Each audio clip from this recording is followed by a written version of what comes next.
Comienza A las Fuentes de la Fe en Tierra Santa, un programa dirigido por el padre Francesco Voltaggio.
Queridos amigos de Radio María, hola a todos, Shalom Lekulechem, Salam Milal Jami', paz a todos desde Jerusalén.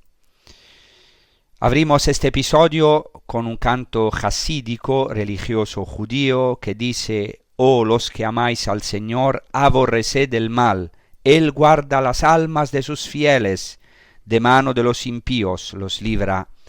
Y exactamente de esto hablaremos.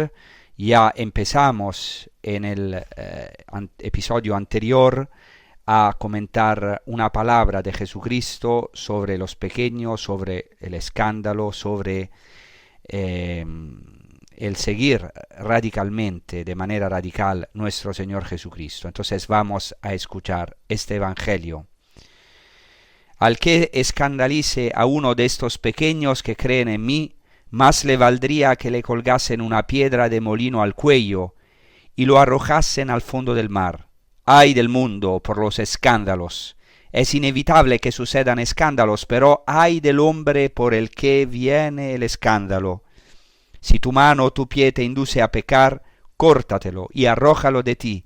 Más te vale entrar en la vida manco o cojo que con las dos manos o los dos pies ser arrojado al fuego eterno.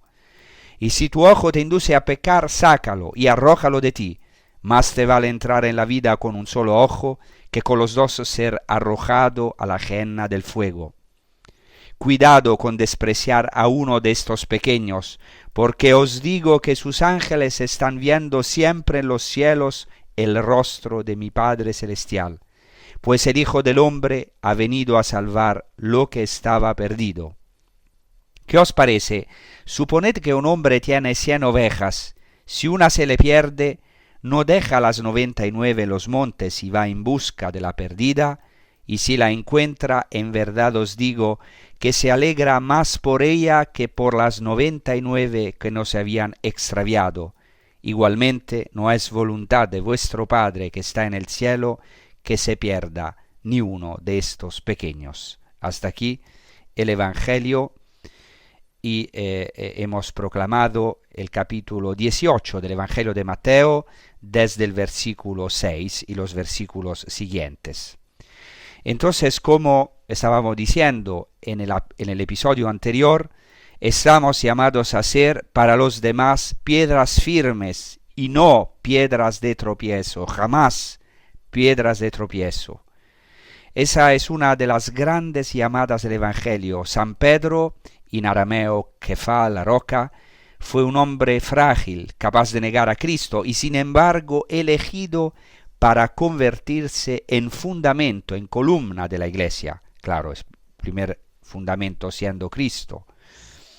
También nosotros, con todas nuestras debilidades, nuestros pecados cotidianos y nuestras heridas, estamos llamados a sostener la fe de los hermanos, a ser un punto de apoyo y nunca una ocasión de caída. Esta catequesis de Jesucristo hunde sus raíces en la tradición de Israel.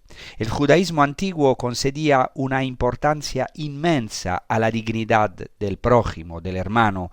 El Talmud de Babilonia, en el tratado Berajot, utiliza una expresión deliberadamente hiperbólica para subrayarlo. Dice: más le vale al hombre arrojarse a un horno de fuego que avergonzar públicamente a su compañero, a su próximo. O a su prójimo, disculpen. No es una invitación al suicidio, que también el judaísmo rechaza claramente, sino una forma de afirmar que humillar a otro, despojarle de su honor y de su dignidad delante de los demás, constituye una de las heridas más graves que pueden infligirse. Esta perspectiva ilumina también nuestra vida de comunidad, nuestra vida eclesial. La Iglesia está llamada a la transparencia, especialmente ante el drama de los abusos y de los escándalos, porque la verdad y la justicia son irrenunciables. Las víctimas deben ser escuchadas, protegidas y acompañadas, pero cuidado, la transparencia nunca puede convertirse en linchamiento, en espectáculo o en una forma de destruir gratuitamente la dignidad de las personas, aunque sean pecadoras.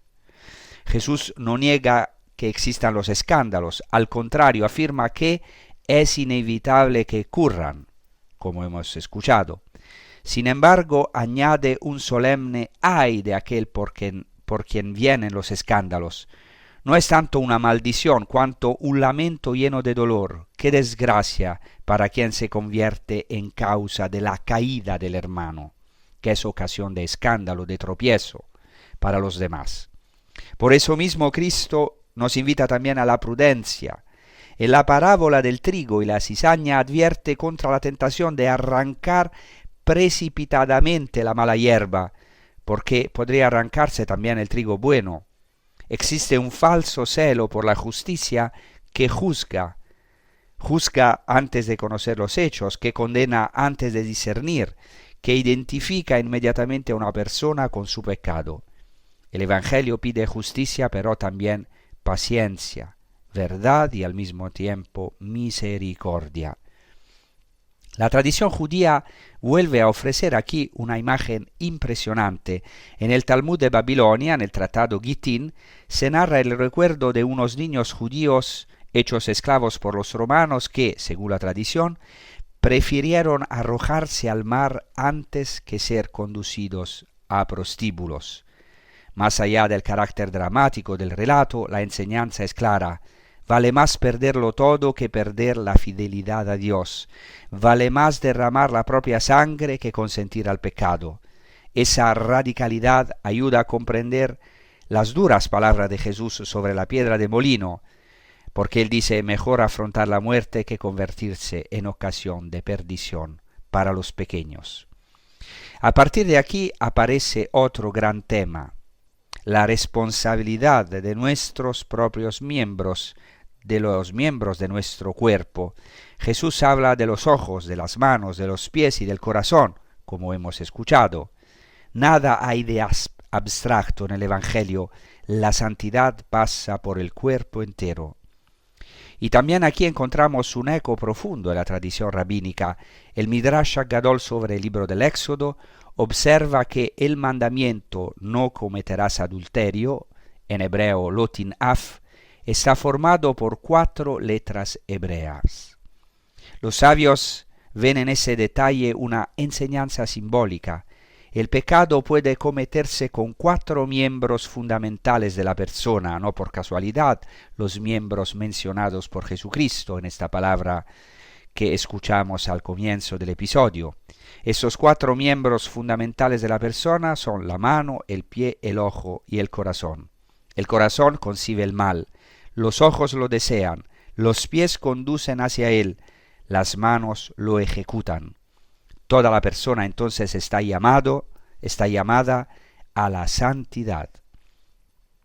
El Talmud de Jerusalén, comentando las palabras del libro de los Proverbios, las palabras que dicen: Hijo mío, dame tu corazón y que tus ojos se complazcan en mis caminos, desarrolla una reflexión de enorme belleza. Dice Rabbi Leví: el corazón y los ojos son los dos agentes del pecado. Y el santo bendito sea responde: si tú me das tu corazón y tus ojos, yo sé que serás mío. Estas palabras parecen anticipar esta catequesis de Cristo que escuchamos. No basta con evitar las acciones externas. El Señor quiere el corazón, nuestro corazón. No quiere únicamente nuestras obras. Quiere nuestra mirada, nuestros deseos, nuestras intenciones más profundas. Por eso mismo adquieren un significado especial los tzitziot, en hebreo, las franjas que los judíos llevan en sus vestidos según el mandato de la Torá, según el libro de los Números.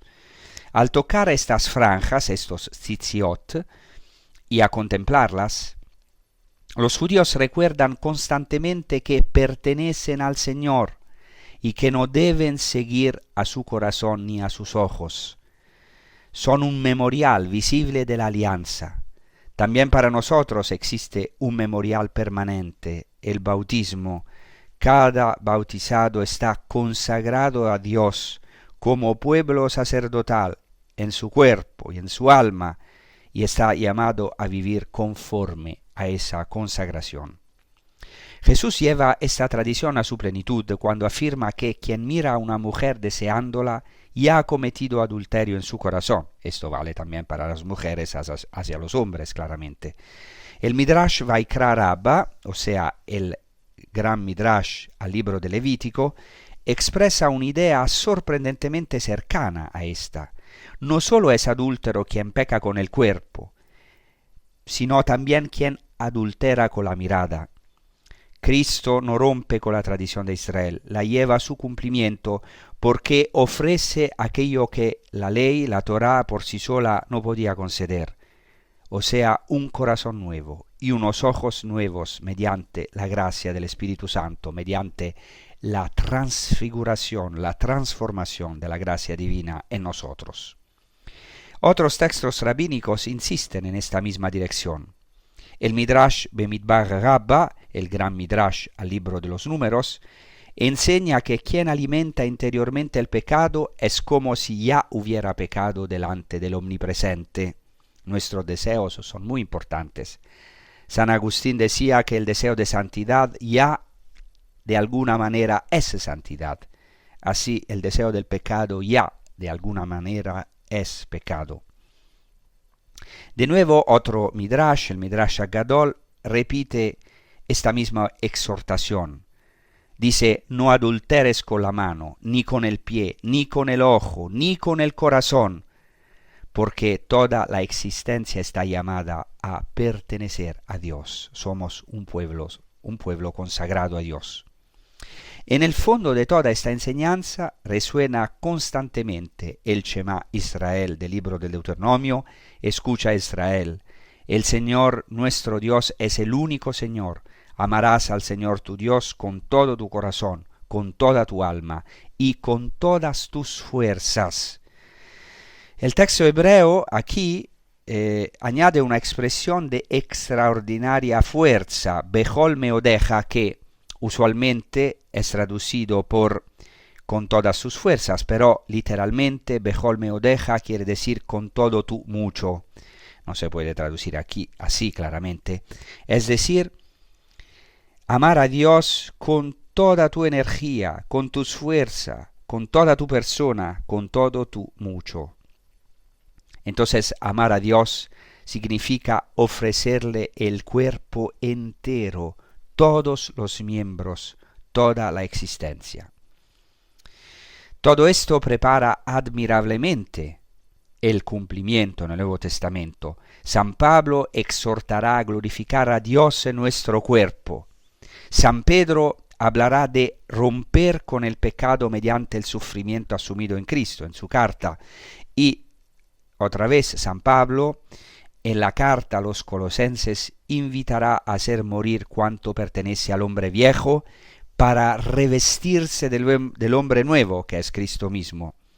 Claramente no se trata de despreciar el cuerpo, todo lo contrario, sino de transfigurarlo, no de mutilar la humanidad, sino de dejar que la gracia transforme progresivamente, gradualmente, cada mirada, cada gesto y cada deseo. En definitiva, tanto la tradición de Israel como el Evangelio convergen en una misma llamada: entregar al Señor el corazón, los ojos, las manos y los pies, para que toda nuestra vida sea una berajá, una bendición para los demás. Solo así podremos ser, con el poder de la gracia, piedras vivas que sostienen la fe de nuestros hermanos y nunca piedras de tropiezo en su camino hacia Dios.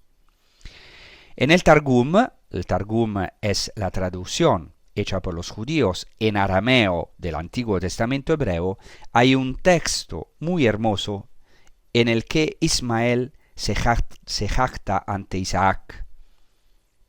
Entonces hay una pelea entre los dos hermanastros. Y Ismael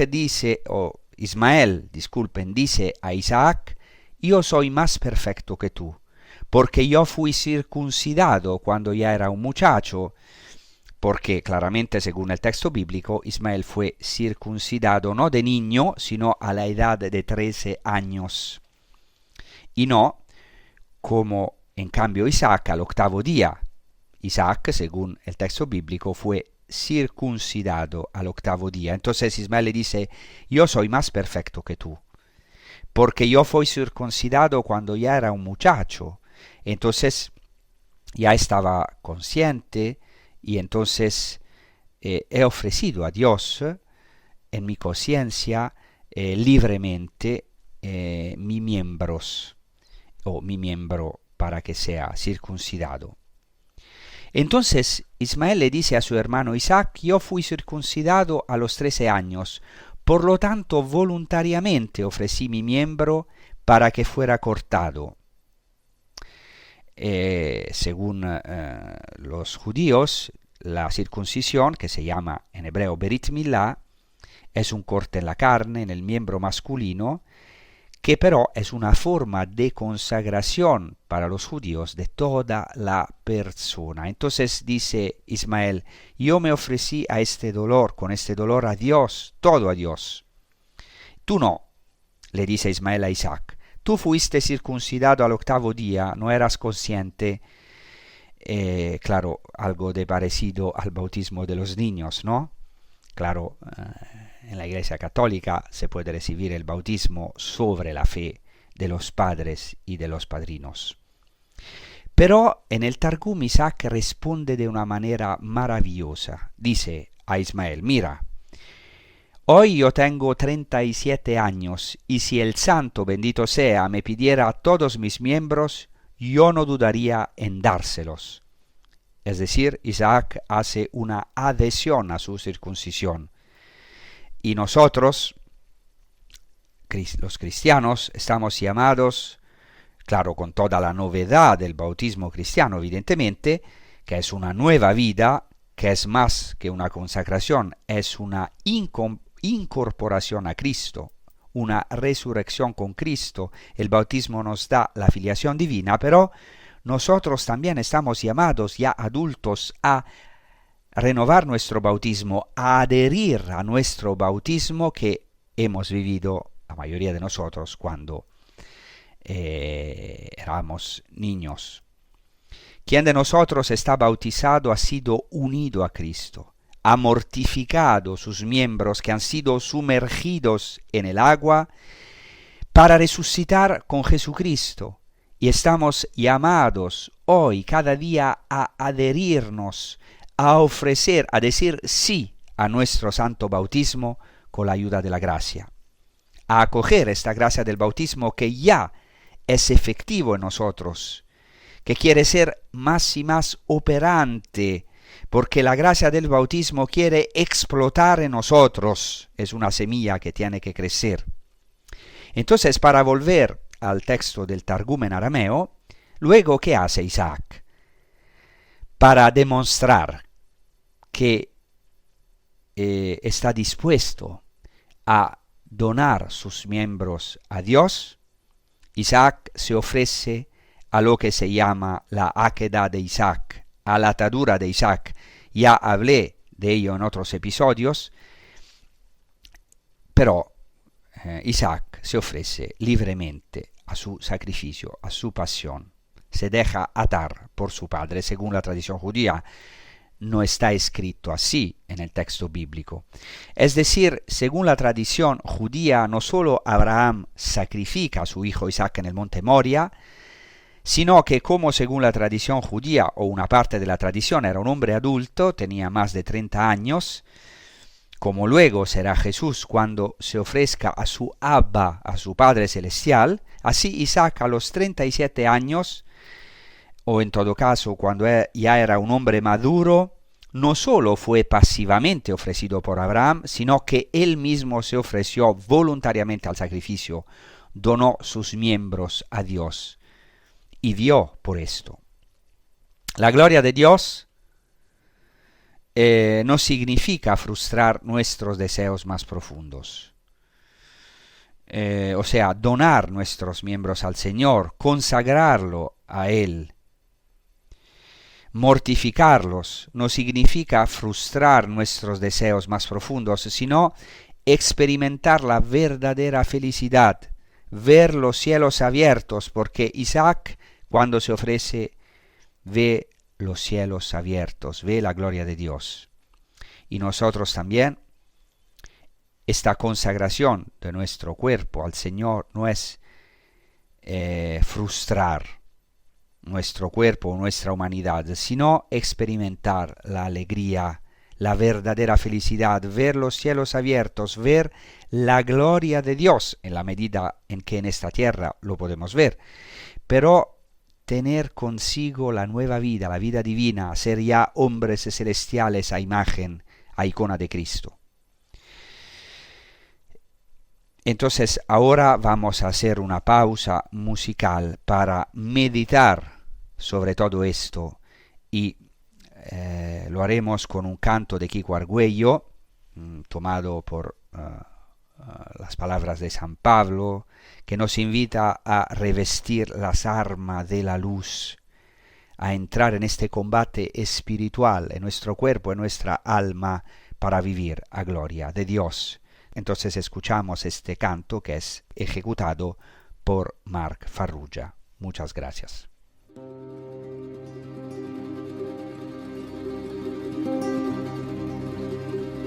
Revestido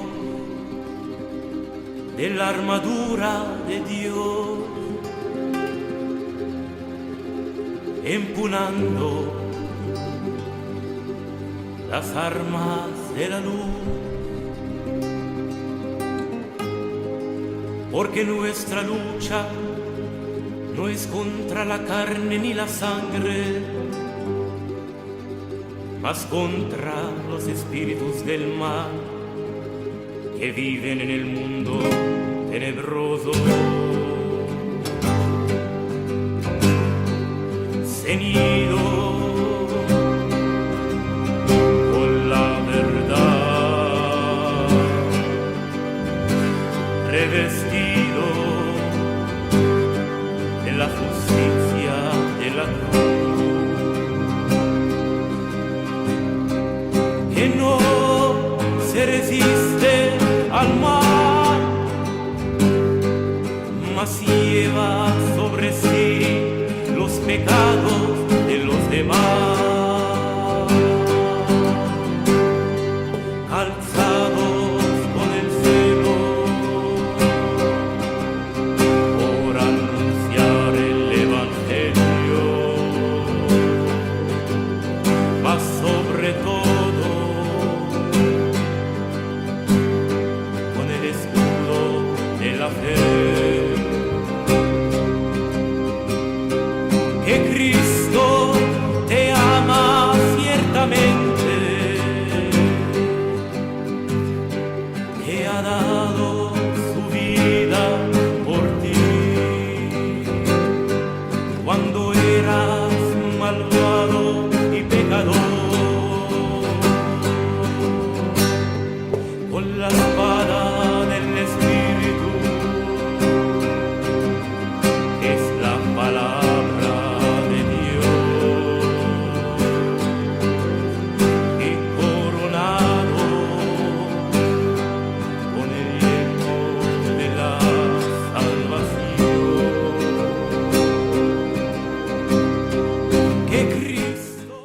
Bien, entonces ahora profundizaremos precisamente en un tema del cual Jesucristo habló en el Evangelio que proclamamos al comienzo de este episodio y que desgraciadamente es muy actual, el escándalo.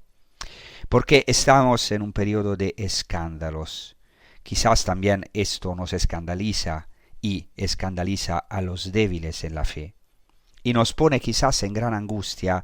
Muchos de nosotros seguramente estamos sufriendo, pero también los hombres, las mujeres de iglesia pueden escandalizar a los lejanos, a las ovejas perdidas. Entonces, ¿qué es el escándalo? Intentemos en estos pocos minutos profundizar en esta palabra. El scandalon en griego es algo de muy concreto, es la piedra de tropiezo, la trampa. Y ya en el Antiguo Testamento se profundiza especialmente en el libro de Yeshua ben Sirach, en el libro del Eclesiástico. En Eclesiástico 9 se dice, ya lo hemos mencionado, no fijes tu mirada en una virgen para no tropezar en la piedra de sus castigos. Lo mencioné en el episodio anterior. Y en el mismo libro del Eclesiástico se dice además que el pecador es atrapado por sus propios labios. El maldiciente y el soberbio tropiezan en los mismos labios. Por lo tanto, nosotros también podemos ser piedra de tropiezo para nosotros mismos y claramente para los demás. Es decir, podemos tropezar. Y esto nos sucede cuando caemos porque tropezamos con alguno de nuestros miembros o en nuestro corazón. Y luego en el mismo libro del Eclesiástico hay un versículo muy importante que dice: aquel que escruta la Torá, es decir, que escruta la ley del Señor, es llenado, es colmado, pero el hipócrita tropieza en ella. Aquí hay un punto importante. Incluso las cosas buenas o divinas como la Torá, la ley del Señor, pueden ser tropiezo para el hipócrita o para el infiel y quizás algunas veces para nosotros mismos los creyentes. Claro, la palabra de Dios muchas veces es fuerte, muy fuerte, radical. Esto es importante en el Antiguo Testamento porque precisamente escándalo significa tropiezo y así entendemos también más profundamente el Nuevo Testamento porque Jesucristo mismo es llamado, por ejemplo, en la carta de Pedro, la piedra de escándalo. Precisamente Pedro, que es la roca, y sabe que Jesucristo es la roca, la primera roca fundamental, pero esta piedra, dice Jesucristo, puede ser tropiezo para algunos de nosotros. Es algo maravilloso poder apoyar nuestra casa, nuestra existencia en la cruz de Cristo, en Cristo mismo. Como dice San Pablo, la cruz de Cristo es un escándalo, un tropiezo para algunos. Por esto dice Jesucristo, bienaventurado es quien no se escandaliza de mí. Se lo dice a San Juan el Bautista, que estaba sufriendo en la cárcel por Cristo. Le dice, feliz quien no tropieza en mí, sino que encuentra en mí una piedra inamovible que nunca pasa. Bien, luego en el Antiguo Testamento hay varias cosas en las que se puede tropezar, lo digo rápidamente. Se dice en el libro de Levítico, poner tropiezo delante del ciego, pero es algo muy grave. Dice, no pondrás tropiezo delante del ciego. Y los creyentes tienen el peligro de tropezar en los pueblos extranjeros en el Antiguo Testamento, en el sentido de sus divinidades, porque sobre todo los ídolos son ocasión de tropiezo, son una trampa para el creyente. También derramar sangre sin motivo y hacerse justicia por sí mismo puede ser un motivo de tropiezo. ¿Cuántos han tropezado en el ídolo de la justicia, de ser justicieros? Después en el Antiguo Testamento Judith no quiere comer la comida y beber el vino del rey Holofernes, del rey pagano, su enemigo, para no tropezar, para no tener este escándalo en su vida. Bien, ahora Jesucristo dice: a quien escandalice a uno de estos pequeños que creen en mí, más le valdría que le colgasen al cuello una piedra de molino y lo arrojasen a lo profundo del mar. Estas piedras de molino, es interesante que el griego dice literalmente piedra de asno, y es muy irónico. Jesucristo dice que quien escandalice a uno de estos pequeños debe tomar una de estas piedras gigantes de asno, porque eran piedras con las que se molía el grano. Se giraba y por lo tanto a menudo se utilizaba el asno para hacer ese trabajo. O sea, quien escandaliza se convierte como en un asno. Y eso es muy fuerte, la mentalidad semítica. Piensen que todavía hoy en árabe, himar, y en hebreo jamor, es un insulto muy fuerte, fortísimo. Es muy fuerte llamar a una persona himar en árabe, asno. Bueno, con todo el respeto obviamente por el animal. Pero piensen que Jesús profiere estas palabras en Cafarnaúm, y precisamente en Cafarnaúm, en Galilea, se han encontrado estas grandes piedras, esas muelas, y los peregrinos pueden todavía verlas, las muelas de la época de Cristo. Las muelas que tienen un agujero en medio son piedras de basalto, usualmente grandísimas. Jesucristo usa esta imagen muy fuerte para llamar a conversión a sus oyentes. Así como el asno está atado y forzado a girar la muela, así quien escandaliza a uno de estos pequeños es mejor para él que se le ate a una de estas piedras de molinos, muelas de asno, y sea arrojado a lo profundo del mar. La Escritura habla de esta muela. Es tan importante la muela en el libro del Deuteronomio que quien la toma en prenda es como si tomara en prenda la vida, porque para algunos es vital. Es decir, para los pobres el grano es vital, y por lo tanto quien toma en prenda la muela tiene que claramente que devolverla. Piensen cuán preciosa era en la antigüedad esta piedra de molino. Después, en el Antiguo Testamento, Abimelech, que es un juez del Antiguo Testamento, usurpador, que se hizo rey del pueblo, mató a los israelitas, a todos sus hermanos, aparte uno, y conquistó el dominio entre sus hermanos con sus fechorías. Y al final fue asesinado por una mujer que le arroja la parte superior de una muela y le rompe la cabeza. Y luego tenemos la figura de Sansón, a quien le sacaron los ojos a causa de su imprudencia, de su pecado, y es obligado a girar la muela de la prisión. O sea, ha perdido el discernimiento, los ojos, por causa de una mujer, de las mujeres, y es obligado a girar la muela de la prisión. Como sabemos, le cortaron el cabello, perdió su fuerza, perdió su consagración, y le sacaron los ojos, y es obligado Sansón a girar la muela exactamente como un asno. Esto se ha cumplido. ¿Ven cuán profundo es? Hay un personaje de la Escritura, hay un personaje de la Escritura, Sansón, a quien le pasó precisamente eso.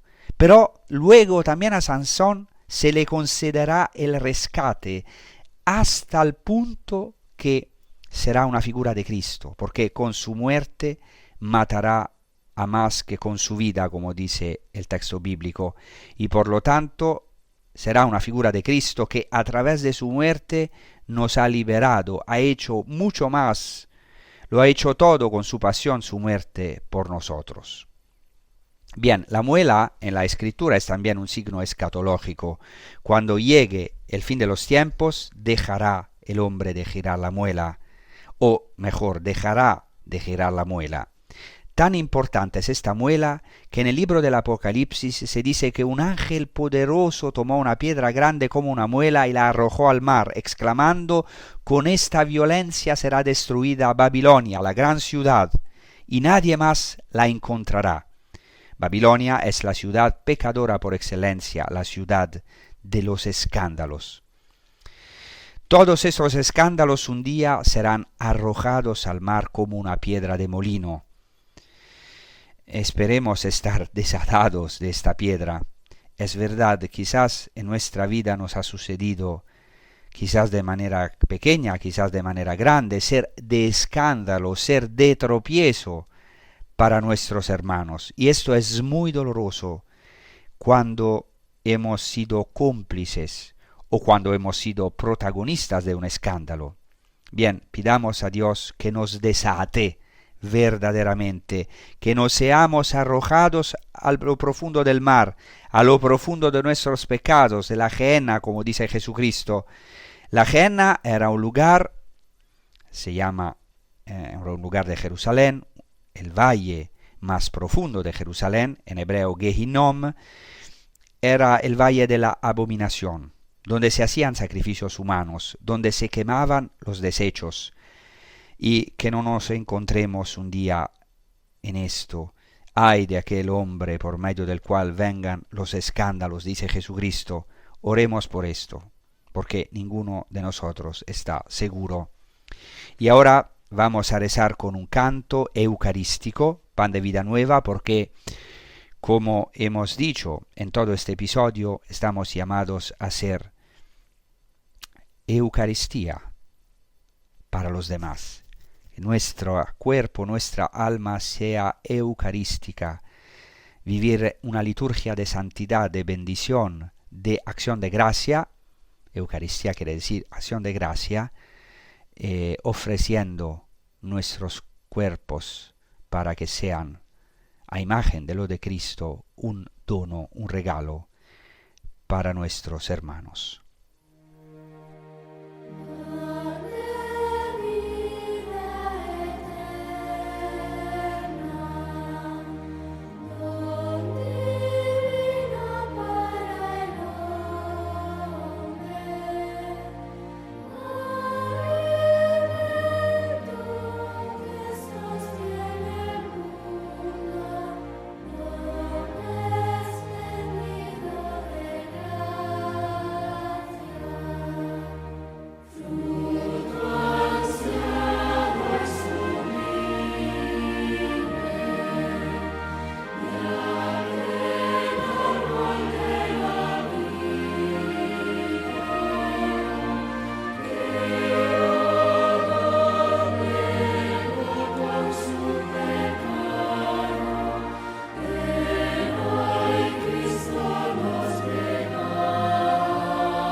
Así estamos intentando de profundizar con nuestras pobres palabras en esta palabra maravillosa de Cristo que dice de cortar. Si uno de tus miembros es ocasión de escándalo, córtalo. Cortar en el sentido de ofrecer nuestros miembros, de ser circuncidados en el corazón, en nuestros miembros. Por eso dice Jesucristo, si tu mano o tu pie te es motivo de escándalo, córtalo. La vida cristiana también está hecha de este corte, de esta circuncisión del corazón, pero también hecha de cosas concretas. El amor a Cristo implica un corte, es una herida en el corazón, es cortar con el hombre viejo, es cortar con el pecado, ser heridos de amor hacia Jesucristo primero y también a nuestros hermanos y hermanas. Esto significa concretamente muchas veces hacer un corte que ciertamente es doloroso, nos asusta a lo mejor, pero que después da un fruto de paz, de beatitud, un fruto grandísimo.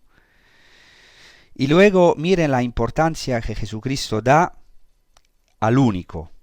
Jesucristo piensa en el único que puede escandalizarse. Dice, ¿quién escandaliza a uno de estos pequeños? Y dice, miren de no despreciar a uno solo de estos pequeños. Quitemos de nosotros el desprecio hacia los demás, hacia los pequeños, hacia los débiles en la fe, hacia los ateos, los agnósticos. Quitemos los escándalos.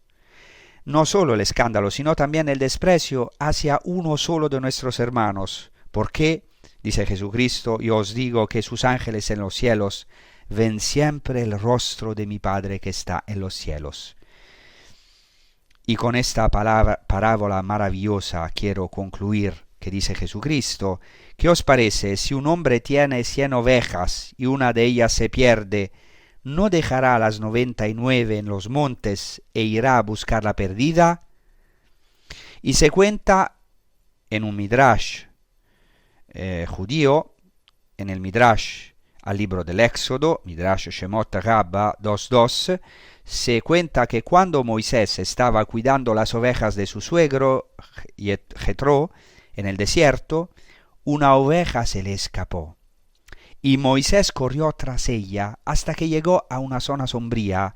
Allí había un pozo de agua o una fuente de agua, y la oveja se inclinó para beber. Y cuando Moisés la alcanzó, no la golpeó, sino que dijo, así no sabía que corrías por la sed, debes estar cansada.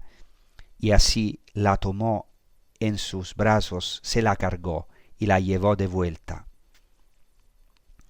Y entonces le dice Dios a Moisés, tú tienes tanta misericordia para cuidar las ovejas de los hombres, y así te encargarás de las ovejas de Israel. Todo esto se ha cumplido en nuestro Señor Jesucristo, que nos ha tomado a nosotros en sus brazos, nosotros la oveja perdida, y quiere encontrarnos, hallarnos, no para golpearnos. Cierto, Dios nos corrige, nos ayuda, ¿no? También es justo que paguemos un poco o mucho por nuestros pecados, por los escándalos que hemos dado, pero al final Jesucristo se carga con nuestras heridas. He aquí la buena nueva. Jesucristo nos toma sobre sus hombros y ama a cada uno de nosotros personalmente. Es como único, Él que es el único, el Ejad. El Señor Dios nuestro es el Ejad, el único Señor. Nos ama como únicos. Todos somos esta oveja perdida. Todos estamos un poco perdidos en el fondo. También yo. Cada día quizás me pierdo en mis cosas, en mis pensamientos. Por eso es que Jesucristo viene en busca de cada uno de nosotros. Dice el Midrash Vaikra Rabba, el Midrash al libro de Levítico, Israel es una oveja dispersa, perdida. Israel es comparado a una oveja, precisamente como una tierna oveja, dice el Midrash, cuando es golpeada en la cabeza, en cualquier miembro, todos sus miembros se sienten la herida, y así también Israel. Cuando uno cualquiera de ellos peca, entonces todos sienten la herida, como es verdad también para nosotros, o mucho más para nosotros que somos la iglesia, el cuerpo de Cristo. Cuando un miembro de la iglesia es herido, todos los miembros sufren, como dice San Pablo. Por esto nosotros somos un único cuerpo, y por esto estamos llamados a hacer esta obra en nosotros y en los demás, poner en el centro a este Ejad, a este único, el único Señor. Por eso el único va en busca del único. El único Dios, el Dios trino y único, va en busca del único. De cada uno de nosotros como si fuera único, de la única oveja perdida, una oveja, y deja las 99. Y a esto estamos llamados, a volver al Señor cada día. Esta es la renovación más grande de la Iglesia, poner en el centro a este único, al único Señor y al hermano como único, y cada uno de nosotros al final es único. La Iglesia es llamada a poner en el centro de toda su misión, de toda su obra pastoral, por eso se llama pastoral, poner en el centro a la oveja perdida, al más perdido, al más débil, orar por él, anunciar el Evangelio, emplear todas nuestras fuerzas para ir a buscar a esta única oveja herida.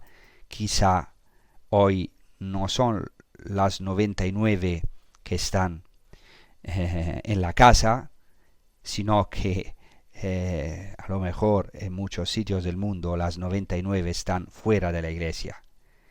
Entonces, la iglesia, todos nosotros, tenemos que poner en el centro esta obra. A veces se olvida esta única obra que es evangelizar con amor, con misericordia, pero no con menos fuerza, dar testigo y emplear todas nuestras fuerzas para ir a buscar a esta oveja herida, perdida, sin juicio, con misericordia. Esta oveja perdida como quizás hoy somos nosotros, o como hemos sido nosotros. Si Cristo ha sido tan bueno y nos ha encontrado, ha venido a buscarnos donde estábamos, Él, que es el buen pastor, Él que es el único que ha ido en busca del único de cada uno de nosotros, que ha ido en busca del único, del uno solo, de una oveja, de nosotros, de uno de estos pequeños con quienes esperamos hoy poder identificarnos. Muchas gracias de vuestra atención. Os deseo una buena prosecución con los programas de Radio María y que recen por nosotros en Tierra Santa, especialmente por la paz en Tierra Santa, en Oriente Medio, y nosotros también os aseguramos nuestras oraciones desde los lugares santos. Esperemos ver pronto los peregrinos, están volviendo poco a poco los peregrinos, muy pocos, pero esperemos que Jerusalén otra vez se rellene de, como dice el profeta, de la alegría de los peregrinos de todos los pueblos que vengan a glorificar al Dios del cielo en la Jerusalén de esta tierra, en búsqueda continua de la Jerusalén celestial. Muchas gracias y hasta la próxima.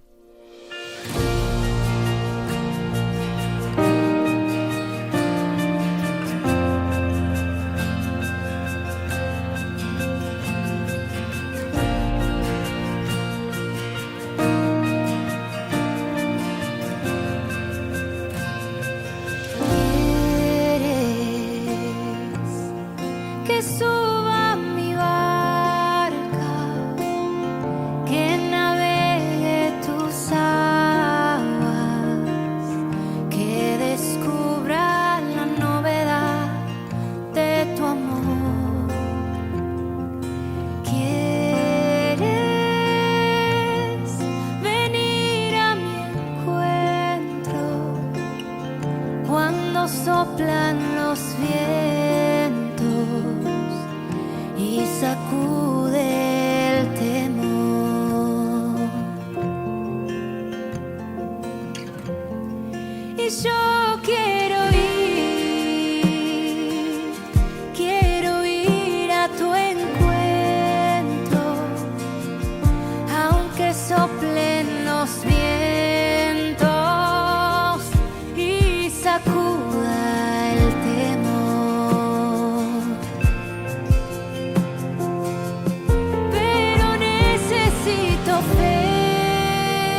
pido un poco más de fe para en ti permanecer.